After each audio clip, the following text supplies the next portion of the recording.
जो साधक गुरु से अत्यधिक प्रेम करता है, जो साधक अपने गुरु पर समर्पण करता है, प्रेम और श्रद्धा के द्वारा समर्पण करता है, वो निश्चय ही साधक अपने जीवन के हर मार्ग में अग्रसर होता हुआ पूर्णता को प्राप्त करता है।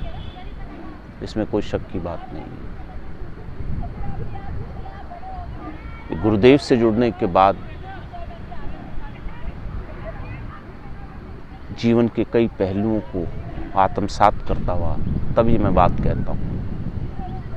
मेरी बातों में वो बात होती है कि जो मैंने अनुभव किया, जो अपने जीवन में भोगा है, वही बात तुम लोगों के साथ बात करते हुए आनंदित महसूस होता है कि शिष्य के जीवन में के अग्रभाग में गुरु शब्द हमेशा रहना चाहिए। जिस साधक के जीवन में गुरु शब्द अग्रभाग में रहता है तो निश्चित रूप में वो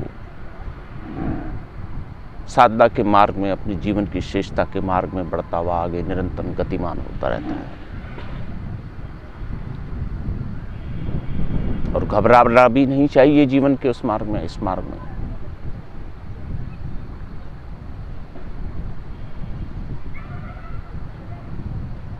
जीवा के अग्रभाग में अगर उसके जीवन के समस्त कार्यों में गुरु शब्द का उपयोग रहे तो उसको किसी कार्य को करने की आवश्यकता नहीं होती, न मंत्र जाप करने की, न यज्ञ की, न किसी चीज की, नहीं कहीं जाने की जरूरत नहीं होती। उसकी पताका उसकी जीवा के आगे भाग में गुरु शब्द से चलती रहती है। गुरु आगे आगे, शिष्य पीछे पीछे। गुरु कभी पीछे पीछे शिष्य को धकेलता हुआ आगे आगे। जीवा में जब आगे भाग में तो गुरु ही सब उसको मार्ग प्रशस्त करते रहते हैं साधना के मार्ग में। ये भोगी भी चीज है, साधक को समझना चाहिए, गुरु के महत्व को समझना चाहिए, गुरु के ज्ञान को समझना चाहिए, उनकी निष्ठा, कैसे वो शिष्य को अपने जीवन के, उसके जीवन में उसके पापों का नाश करते हुए उसको जीवन साधना मार्ग में अग्रसर करते हुए समाज में खड़ा करते हैं। इसलिए शास्त्रों में भी गुरु की महत्ता का और उल्लेख है। टुकड़ों टुकड़ों में जीने से क्या साधक को पूर्णता मिल जाएगी?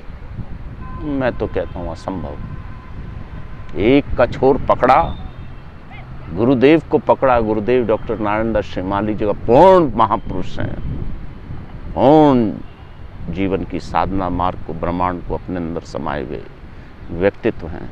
उनको पकड़ते ही तुम समस्त अपने इष्ट के दर्शन कर सकते हो, अपनी जीवन शैली को बदल सकते हो, अपने कार्यों की रूपरेखा को, इन सब चीज़ों में, सुख में भी अपने जीवन को ले सकते हो, और योग की कृति में भी तुम अपना नाम कमा सकते हो। और अनुभवों का अंतहीन भंडार तुम्हें जीवन के मार्ग में गुरु की उपासना से प्राप्त होता है।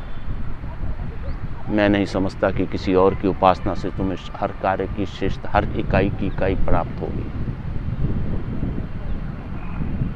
सिर्फ गुरु के मार्ग से ही तुम्हें जीवन की समस्त इकाइयाँ, चाहे वो वेद का ज्ञान हो, चाहे वो आयुर्वेद हो, चाहे वो साधना का मार्ग हो, एक समस्त मार्ग गुरु के स्मरण मात्र से खुलते हैं। तो जब गुरु के प्रति शिष्य का पूर्ण समर्पण हो जाता है तो आलिंगनबद्ध गुरु ही खुद करते हैं। शिष्य के बस की बात नहीं है। शिष्य को तो अपनी प्रेम और श्रद्धा से समर्पण करते हुए अपने शीश को गुरु के चरणों में बलिदान दे देना चाहिए। ऐसा साधक धन्य होता है, ऐसा साधक बहुत सुंदर और पूजनीय होता है। कोटि कोटि प्रणाम ऐसे साधक को जो गुरु की उपासना में संलग्न रहते हैं।